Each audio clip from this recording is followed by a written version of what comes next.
안녕하세요. 승리한산 가족 여러분. 드디어 5월이 왔습니다. 오늘 5월이 근로자의 날이라 휴식을 취하시는 분들도 계시고 또 각자 직장에서 수고하시는 분들도 계시는데 쉬시는 분들도 좀 더 말씀으로 저희들 한번 오늘 괜찮으시다면 요한복음 1장에서 6장까지 한번 읽어보시는 건 어떨지, 또 더 나아가서는 저희들 이번이 7장부터 11장까지니까 차라리 이제 11장까지 쭉 한번 오늘은 좀 이렇게 배운 부분은 예전 걸 생각하면서 보시고, 앞으로 배워야 될 부분은 그래도 이제 저희들 구조표에 나와 있는 그 주제 묶음으로 한 번씩 보시는 시간을 가지면은 앞으로 더 큰 말씀의 은혜를 나눌 수 있지 않을까, 그렇게 생각을 해봅니다. 저희들 드디어 이제 그 5월이 왔습니다. 요한복음도 두 번째로 들어가고 있고, 저희들 새로운 포맷으로 이제 5살째 이제 공부가 되고 있어요. 저희들 바뀐 거라는 것은, 특히 크게 바뀐 부분은, 죄송합니다. 미스터치가 나왔는데 이전 페이지로 다시 넘어가도록 하죠. 저희들 5월 그 페이지를 보면은 4월과 페이지 그림은 똑같은데 여기 이렇게 스마트폰 부분을 저희들 첨가를 했어요. 스마트폰 부분을 첨가를 해서 저희들이 현재 여러분들의 앱으로 동영상 강좌를 볼 수 있는 방법입니다. 특히 이제 지금 밴드가 이제 알림이 있어서 가장 많이 확인을 할 수 있고 편해서 이 밴드로 많이 이제 저희들이 여러분께 들어달라고 얘기를 하고 있어요. 근데 엄밀히 말해서는 저희들이 이제 이 유튜브에다 동영상을 올리는 거거든요. 그래서 밴드를 까지 않으시는 분들은 유튜브로 구독 신청을 하시면은 이메일 같은 걸로 이제 알람이 들어가긴 하는데, 이제 그 밴드 알람보다는 조금 더 좀 효과가 좀 떨어지죠. 그리고 이제 저희들 기초적으로 살펴보기 정답 같은 경우는 밴드에 있어서 밴드도 보실 수 있고, 유튜브에 올라가는 순간 이제 페이스북하고 트위터는 저절로 이제 연결이 돼서 그쪽으로 이제 알람이 들어가요. 그래서 트위터도 이제 저희들 그 위닝 라이프, 이 위닝 라이프 아래 글씨 이제 지워보면 위닝 라이프 아래 글씨 그걸로 검색을 하시면은, 아니면 KS 윈 라이프가 이제 저희들 유튜브, 트위터, 페이스북 아이디거든요. KS 윈 라이프 gmail.com인데, 이 세 가지는 저희들 좀 미국 쪽 계정을 쓰느라 지메일로 만들었고, 이 네이버와 밴드는 이제 KS, 빨간색으로 하는 게 낫겠네요. KS 윈 라이프 네이버 메일을 쓰고 있습니다. 그래서 저희들 책 맨 뒤편이나 이제 저희들 구독에 관한 문의 보내주신 메일은 네이버고요. 또 이제 페이스북, 유튜브, 트위터 같은 경우는 KS 윈라이프 지메일입니다. 지메일로 이렇게 돼 있었는데, 어쨌거나 위닝 라이프 WINNING LIFE 위닝 라이프로 검색을 하시면은 다 검색이 돼요. 그래서 밴드나 네이버 카페나 페이스북이나 트위터나 유튜브에서 검색을 하셔서 거기서 이제 subscribe, 이제 구독 신청을 하시면은 이제 때에 따라서 이쪽에서 이제 각자 프로그램들, 앱들이 설정해 놓은 그 알람으로 여러분들에게 이 알람이 갑니다. 그래서 밴드가 이제 없으신 분들은 좀 힘들어 하시는데, 이제 보통 거의 모든 스마트 기기가 페이스북, 트위터, 유튜브는 기본적으로 깔려 있으니까 이것들을 이용하시는 방법도 좋은 방법일 것 같습니다. 그렇게 해주시고, 저희들 다시 한번 부탁드리고 싶은 게, 승리하는 삶이 올해부터 월간으로 바뀌면서 이제 좀 일찍 배송이 돼야 되는데, 여전히 이게 일찍 배송되는 부분은 잘 안 되고 있어요. 이 부분은 저희들이 끊임없이 좀 만드는 거를 더 열심히 준비해서 좀 빠른 시간 내에 여러분에게 배송되도록 다시 한번 노력할 걸 약속드리고요. 그리고 이제 예전하고 크게 다른 게 읽을 거리가 적어져서 그냥 편안하게 읽으면서 공부하셨던 분들은, 특히 이것을 수요 예배나 금요 기도회 때 활용하신 분들은 약간 어려움이 있는 것을 저희들 잘 피드백을 받고 있습니다. 그래서 기존에 하셨던 분들은 그런 부분에 가장 큰 어려움을 느끼고 있는데, 반대로 또 이제 새롭게 시작하시는 분들은 좀 더 이렇게 배경 지식을 모르더라도 말씀 그 자체에서 하나하나 묵상을 하고 적용하는 훈련을 함으로써 이게 계속 그 말씀을 보는 자세가 더욱 진지해지고 더 열심히 대면하게 되는 그 효과가 있는 거거든요. 저희들 그래서 이 승리의 삶이 이제 연속 강의 설교와 구조 분석을 통해서 얻게 되는 유익이 무엇이냐 봤을 때 말씀을 대면하게 된다는 거예요. 그냥 누구의 이야기로 듣는 것이 아니라 내가 하나님의 말씀을 직접 대면하는 그 대면하는 자세가 생기는 것과 또 당시 어떤 거냐면 진지하게 보게 돼요. 한 절 한 절의 말씀을 진지하게 서로의 연결점을 찾아서 전체 이야기 안에서 이것을 진지하게 받아들이게 된다는 그 유익이 있어요. 근데 이것은 정말 연속 강해 설교와 구조 분석이 주는 가장 큰 그 장점이거든요. 그래서 이 훈련이 되시면은 어떤 말씀을 보더라도 그 말씀이 그런가 하여 살펴볼 때 가장 성경적인 기준으로 바로 볼 수 있는 능력을 키워줘요. 그래서 우리가 정말 영적으로 성장하는 신앙을 심어주는데 부족함이 없게 되는 거거든요. 그래서 이런 부분에 우리가 포커스를 맞춰서 훈련하고 있다는 부분을 좀 기억을 해주시고요. 그래서 동영상 강좌가 좀 많이 부탁드리는 부분이고, 평상시에 수요 예배나 금요 기도회로 활용하셨던 분들은 여전히 저희들 주말에 가정 예배 부분이라든지 아니면 박효일 목사님 연속 강의 설교가 항상 앞에 이번에는 미가서가 소개되어 있는데 미가서가 소개된 이 내용을 가지고 여러분들이 좀 활용을 해주시면 예전과 비슷한 수준의 활용도가 있을 것 같아요. 그리고 저희들 이 부분에 대해서 부족한 부분 또 채워줘야 될 부분, 지면상 힘든 부분은 저희들 승리하는 삶 리더 모임을 통해서 강성교회에서 매주 토요일 날 10시에 있는 리더 모임을 통해서 저희들 좀 채워드리고자 합니다. 그래서 가능하신 분들 또 이렇게 교육을 책임지고 계신 분들은 리더 모임에 나오셔서 이 부분도 함께 더 채우심을 받으면 좋을 것 같습니다. 오늘도 좀 서론이 길었는데 본론으로 들어가 보도록 하죠. 먼저 저희 승리하는 삶은 이번 7장까지는 여전히 발행이신 박유일 목사님의 구속사로 조망한 성경 연속 강의 요한복음 1권의 내용입니다. 7장 이후부터는 이제 2권으로 넘어가게 돼요. 그래서 이 책을 참조해 주시면 좋겠고요. 오늘 본문을 보도록 하고, 오늘은 특히 3절에서 5절 말씀은 강해짐 내용을 소개해 드리도록 할게요. 그래서 강해짐 내용을 소개 받으시고 이 내용으로 더 깊이 있는 묵상을 하시길 바랍니다. 자, 7장 1절로 13절입니다. 그 후에 예수께서 갈릴리에서 다니시고 유대에서 다니려 아니하심은 유대인들이 죽이려 함이라. 또 여전히 이제 요한복음은 항상 배경에 대한 설명으로 그 새로운 이야기가 시작이 돼요. 유대인의 명절인 초막절이 가까운지라. 이때 어떤 일이 생기죠? 그 형제들이, 예수님의 형제들이 예수께 이르되 당신이 행하는 일을 제자들도 보게 여기를 떠나 유대로 가소서. 스스로 나타내기를 구하면서 무쳐 일하는 사람이 없나니 이 일을 행하려 하거든 자신을 세상에 나타내소서 하니. 이 얘기가 무슨 얘기냐면, 예수님 이때가 이제 예수님이 공생애가 3년째로 접어들 때예요. 3년째로 접어들 때인데 예수님이 이적을 많이 보이시고 많은 사람이 따랐는데 지금 현재는 어떻게 됐어요? 6절에서 다 떠났어요. 사람이 별로 없어요. 어떻게 보면 인간적으로 보면 실패한 것 같아요. 그러니까 제자들이 아니라 형제들이 조언을 하는 거예요. 형님, 많은 사람들이 있는 곳에 가서 해야지 사람들이 볼 테니까 이제 떠나 유대로 가십시오. 스스로 나타내기를 구하면서 묻혀 있는 사람이 없습니다. 아니, 드러내기를 원하면 사람들이 많은 곳에 가서 해야지 왜 그곳에 가지 않고 계속 여기에 머물러 계십니까? 효과적인 것을 위해서. 그리고 가서 한번 보여주세요, 그거든요.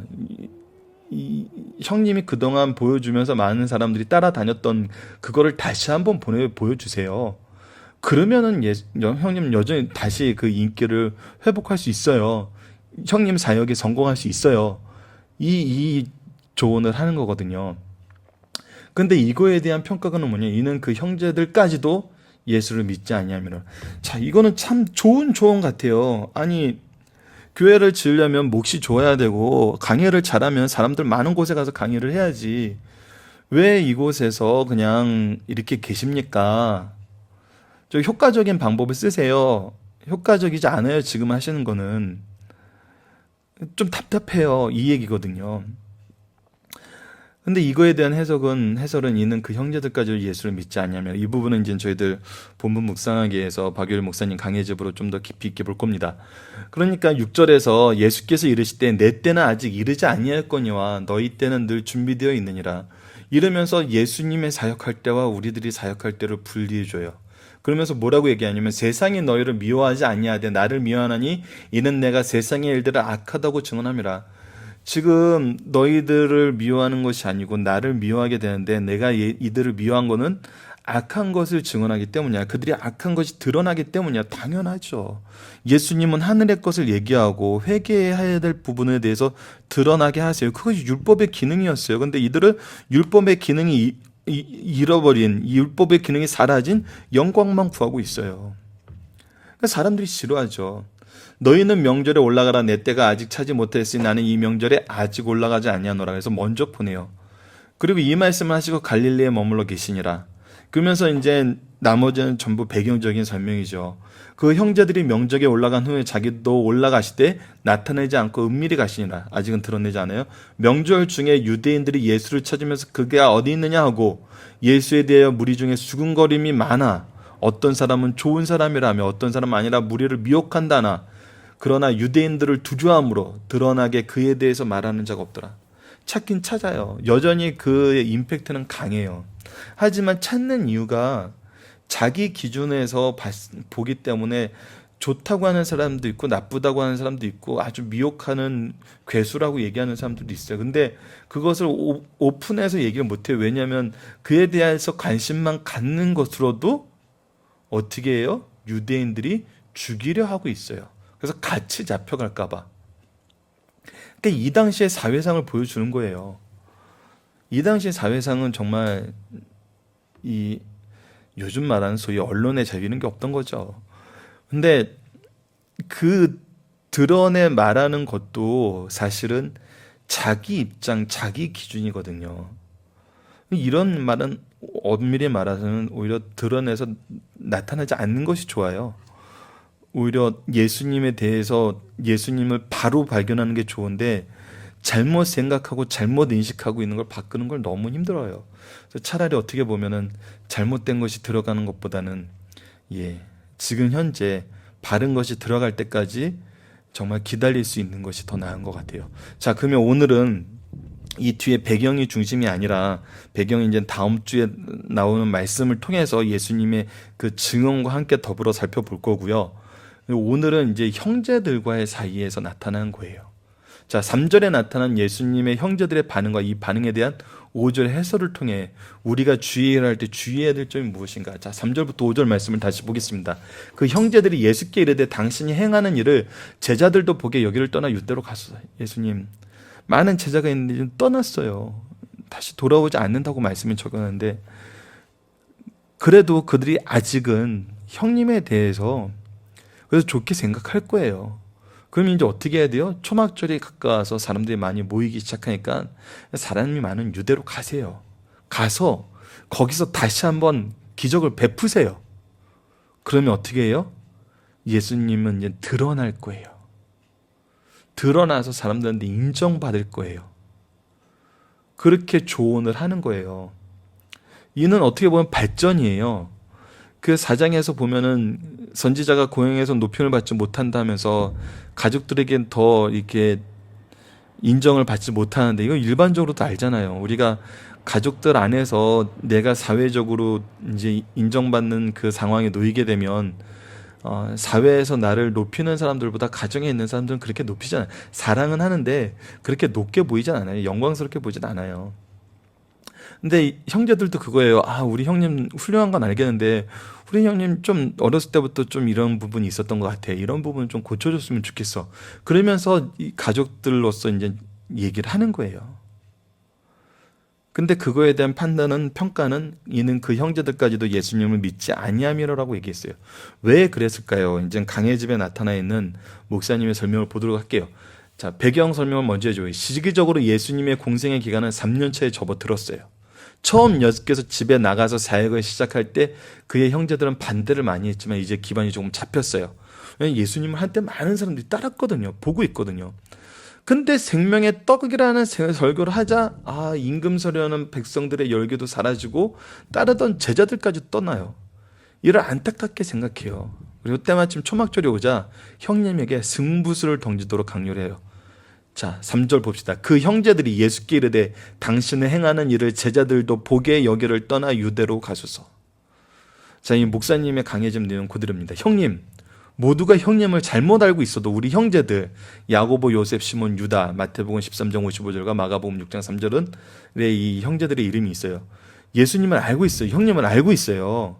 형님의 행하시는 모든 표적은 메시아임이 분명해요. 그 행하시는 모든 것을 예루살렘에 올라가 많은 사람에게 모였을 때 보여주세요. 이번 기회에 이 메시아라는 사실을 확고분하게 못 박아서 그 누구도 부인하지 못하게 하세요. 그러면 어떻게 되겠어요? 이게 많은 사람들이 다시 따를 거예요. 그런데 이 형제들의 권면은 세상적인 상식에선 당연한 권면이지만 이 권면은 백성들이 임금 삼으려는 것과 같고 마귀에게 절하면 천하만국을 주겠다는 시험과 같다는 거예요. 예수님이 왕 되려고 이 땅에 오신 게 아니었거든요. 이미 왕으로 오신 거예요. 근데 이것에 대해서 형제들은 더 나아가서 이건 뭐라는 얘기냐면 그들은 계속하여 예수를 압박하여 예루살렘에 가서 거사라도 해야 되는 이론적 근거를 제시해 주겠다고 해요. 예수님 거사하세요. 거사해야 되는 이유가 뭔지 아세요? 그것이 바로 4절이에요. 자, 스스로 나타나기를 구하면서 묻혀서 일하는 사람이 없나니 이 일을 행하려 하거든 자신을 세상에 나타내소서. 형님이 하시는 일은 형님을 드러내는 거잖아요. 내가 하나님의 보내신 양식이다. 하나님이 나를 보냈다. 나를 보는 것이 하나님을 본 것이다. 계속 예수님이 나타나는 것에 대해서 얘기를 해요. 그러니까 형님이 하는 것은 드러내는 일인데 왜 세상에서 이곳에서 누구도 안 봐주는 곳에서 드러내려고 그러세요? 드러내시려면 효과적인 곳에 가서 드러내시는 게 당연한 거예요. 그래서 이렇게 얘기해요. 예수께서 하시는 일은 숨겨진 일이 아니요 공개 못할 일도 아니잖아요. 주님께서 말씀하셨어요. 누구든지 등불을 켜서 그릇을 덮거나 평상 아래 두지 아니하고 등경 위에 두나니 이는 들어가는 자들로 그 빛을 보게 하려 함이라고 말씀하셨어요. 그러니까 드러내는 일이었어요. 메시아이신 것을 나타내시려면 갈릴리 변방에서 자기를 숨기지 말고 예루살렘에 올라가서 온 세상 사람들에게 그 누구도 반박하거나 거부하거나 거역할 수 없는 사실을 이번 기회에 한번 쏘시라는 거예요. 아니, 자기네들 눈앞에서 이것을 봤는데 누가 이제 예수님을 거부하겠냐 이거예요. 무슨 일을 하려는 사람치고 숨기거나 피하는 사람이 없다는 거예요. 이러한 논리로 예수님을 압박해요. 이런 쪽은 너무 타당해요. 아니, 장사를 하려면 사람들이 잘 모이는 곳에 가야 되고 연설을 하려면 사람들이 모이는 곳에서 연설을 해야 되는데 보기에는 이 형제들의 얘기가 맞아요. 어찌 보면 이것은 당연한 요구인지도 모른다. 보편적으로 인간이란 찬사와 사랑을 받지 못하면 만족하지 못하고 종교란 세상의 찬사를 받아야 하고 그것을 얻기 위해 힘써야 한다. 이것이 일반적인 생각이죠. 근데 하나님의 방법은, 그러나 하나님의 사람의 참된 신앙은 다투지도 아니하며 드러내지도 아니하고 명성과 성공을 구하려고 애쓰는 것도 아니라는 거예요. 왜 그럴까요? 왜 이것을 애쓰는 것이 아닐까요? 자, 5절 말씀을 봅시다. 이는 그 형제들까지도 예수를 믿지 아니하며라. 의외의 평가예요. 형제들이 믿음이 없다고 평가를 내린 근거가 뭘까요? 예수님을 믿었어요. 처음에는 우리 형님이 정말? 그러다가 이적을 보고 사람들이 따르는 거 보니까 예수님, 우리 형님 놀라운 분이었네. 우리 어머니가 얘기했던 게 맞았나 보네.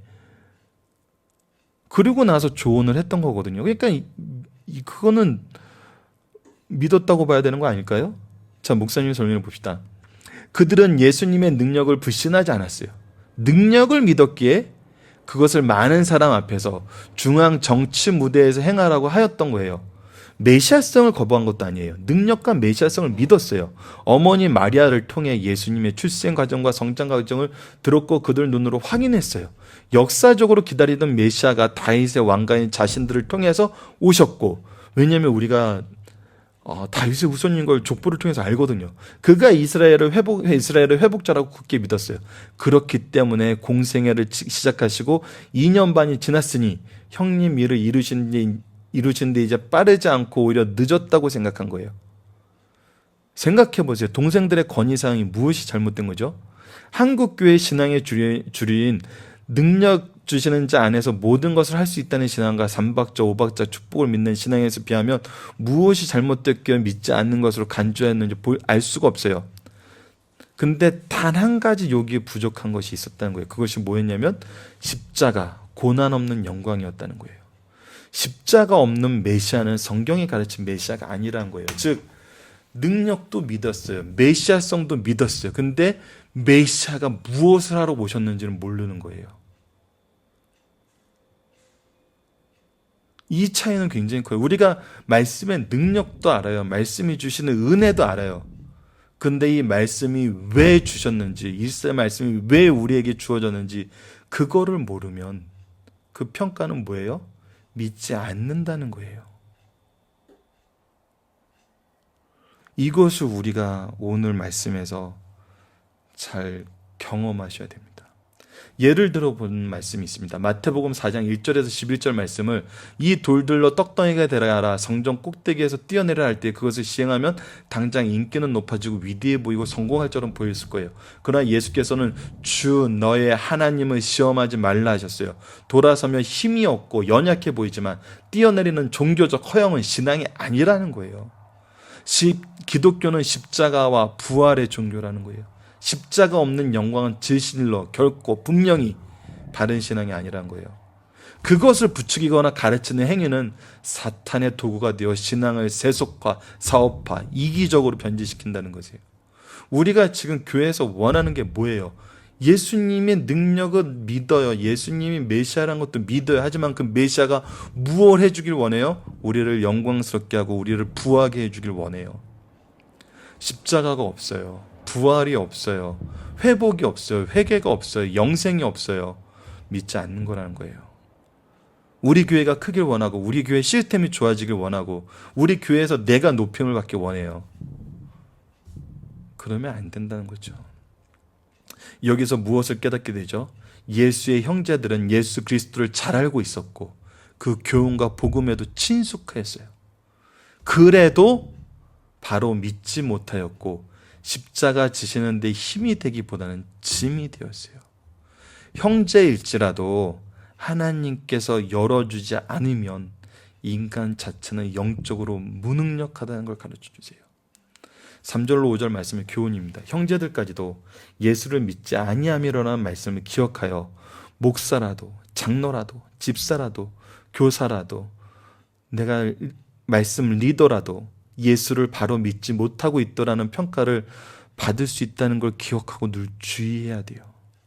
자기 방법대로 믿지 말고 성경대로 믿는 자가 되어야 돼요.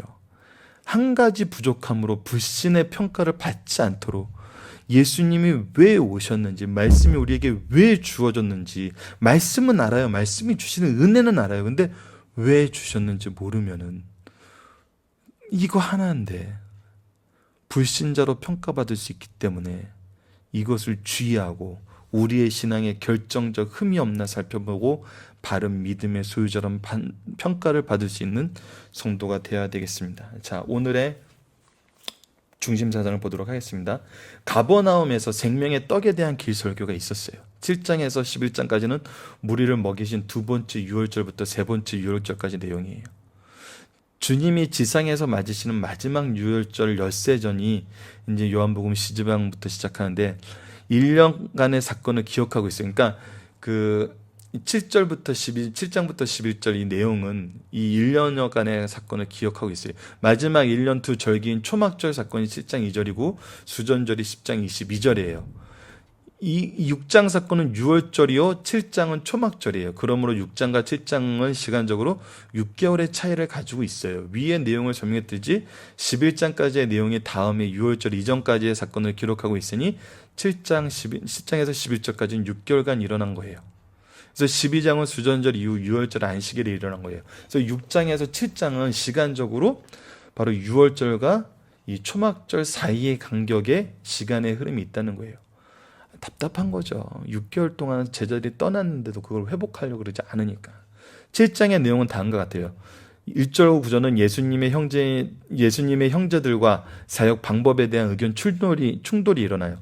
10절에서 13절은 예루살렘에 오신 예수님에 대한 백성들의 반응이 나타나고 14절에서 24절에는 성전에서 자기 변호하시는 예수님이 나타나고 25절에서 36절은 예수님 출신에 대한 변론이 나타나요. 그리고 37절 53절에 생수에 대한 설교를 통해 자기를 다시 계시하세요. 결국은 마지막 부분은 뭐냐면 그래서 예수님에 대해서 다시 가르쳐주고 있어요. 자, 본문의 중심 사상, 사람들의 완악함과 불신앙이 있다는 거예요.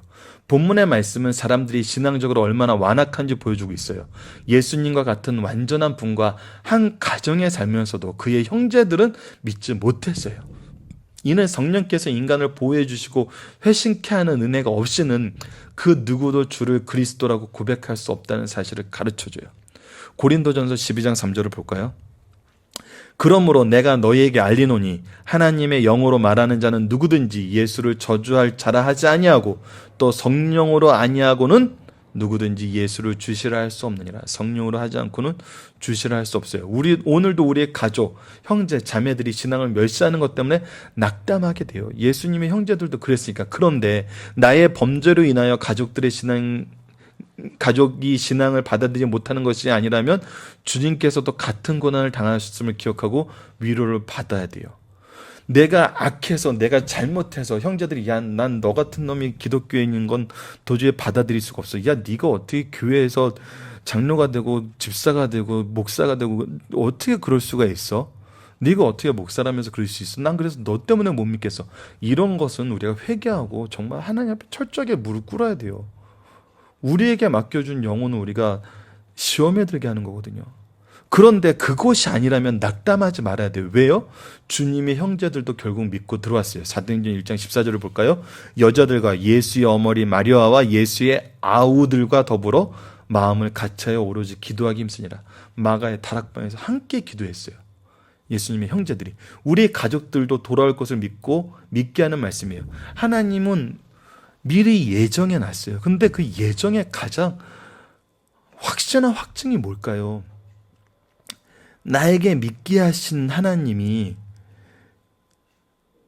믿지 않는 부모와 믿지 않는 형제와 믿지 않는 자녀를 두었다는 것은, 내가 그곳에 있다는 것은 그게 무슨 뜻인지 우리가 바로 알아야 돼요. 아무도 안 믿는 가족 가운데 내가 먼저 믿게 됐다는 것은 무엇을 뜻할까요? 바로 나를 통해서 하나님의 구원의 예정이 우리 가정과 우리 가문에 있다는 가장 확실한 증거라는 거예요.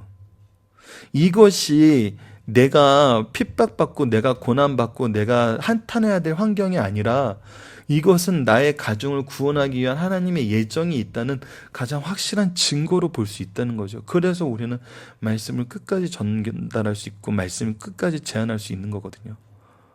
우리를 통해서 구원받게 하시는, 이것은 정말 하나님이 역사하시는, 하나님이 주시는 가장 큰 상급이 있는 일이에요. 영혼을 구원하는 게 바로 하늘의 양식이고 하나님께서 받으시는 영광이에요. 그렇기 때문에 이것이 가장 확실한 증거가 된다는 거 우리가 알아야 된다는 거죠. 이 말씀 안에서 오히려 우리에겐 용기와 위로가 있는 거예요. 2번입니다. 예수님이 오신 시대부터 지금까지 세상 사람들은 왜 예수님과 교회를 미워하였는가? 예수님 시대에 주님을 핍박한 표면적인 이유는 자신을 메시아라고 주장하며 실질적인 필요보다는 추상적인 교리만 가르친 것으로 주님을 핍박한 거예요. 즉 나의 필요를 채워주기 위해서보다는 하나님의 뜻을 전하기 때문에, 그것 때문에 싫어한 거예요. 그러나 근본적인 이유는 그들의 죄악을 지적하기 때문이었던 거예요. 그러면서 무엇을 얘기해요? 율법의 기능과 똑같이 그들의 죄 있는 것을 드러내요.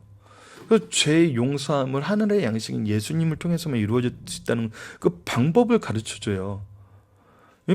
뭐 속된 말로 병 주고 약 주고 하는 것 같지만 이미 우리가 죄인이란 것은 창세기에서부터 나타나 있던 거예요. 우리가 병들어 있다는 거예요. 우리를 고쳐줄 유일한 의사인 예수님이 이제 우리를 고쳐주러 오신다는 약속의 말씀이거든요. 근데 예수님이 오셔서 고쳐주겠다는 게 있는데 뭘 원하는 거예요? 아, 병원 밥이 좀 맛이 없네요. 좀 맛있는 밥 좀 주세요. 아, 병원이 환기가 잘 안 되는 것 같아요. 병원 환기 좀 잘 되게 좀 신경 써 주세요. 아, 옷이 좀 멋지잖아요. 옷은 좀 예쁜 옷으로 바꿔줘요. 아우, 6인실에 있으니까 힘드네요. 1인실로 바꿔주세요. 예수님은 고쳐주겠다는데 고침을 받는 거에 대해서는 관심이 없고 병원 환경에 대해서만 신경 쓰고 있다고 생각을 해보세요. 이게 환장하는 거죠. 어느 환자가 그거를 원하는 환자가 있겠어요? 그 더군다나 이제 곧 죽어요. 시한부 인생이에요.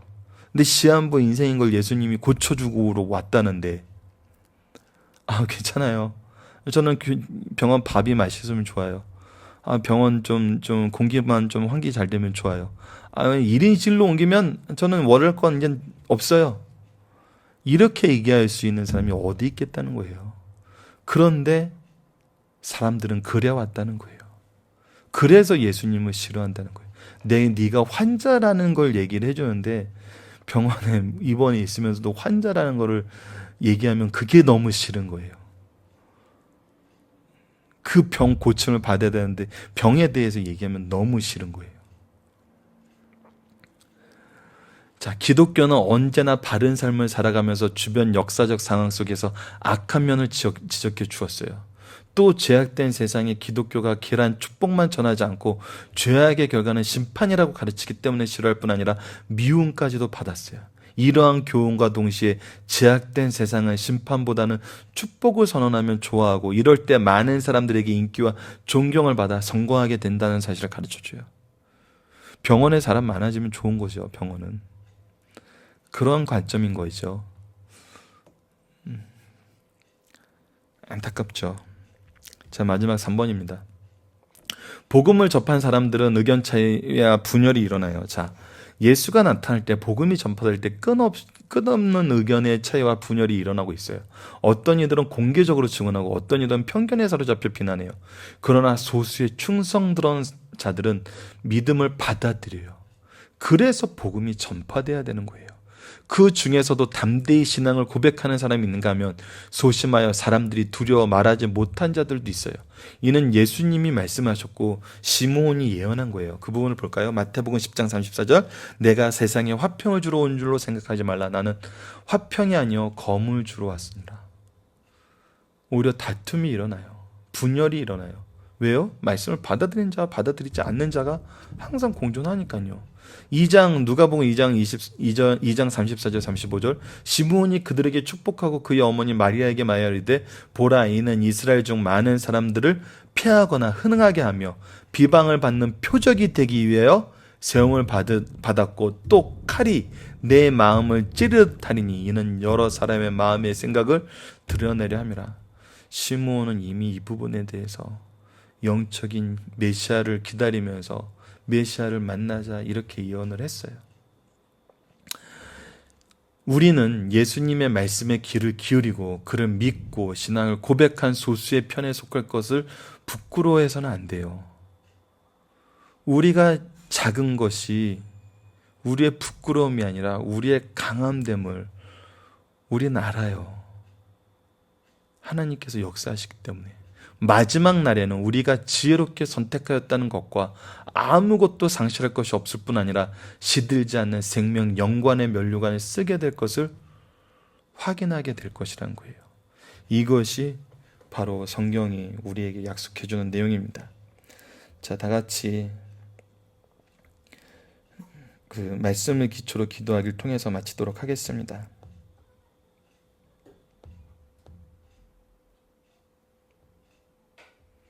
자, 기도하겠습니다. 하나님, 우리의 믿음의 핵심이 십자가와 부활이며 장차 오실 영광의 예수님을 바라보는 것임을 알게 하심을 감사합니다. 이제 준비된 십자가의 길을 믿음으로 능히 감당하는 승리하는 삶을 살게 하여 주소서. 예수님 이름으로 기도드립니다. 아멘.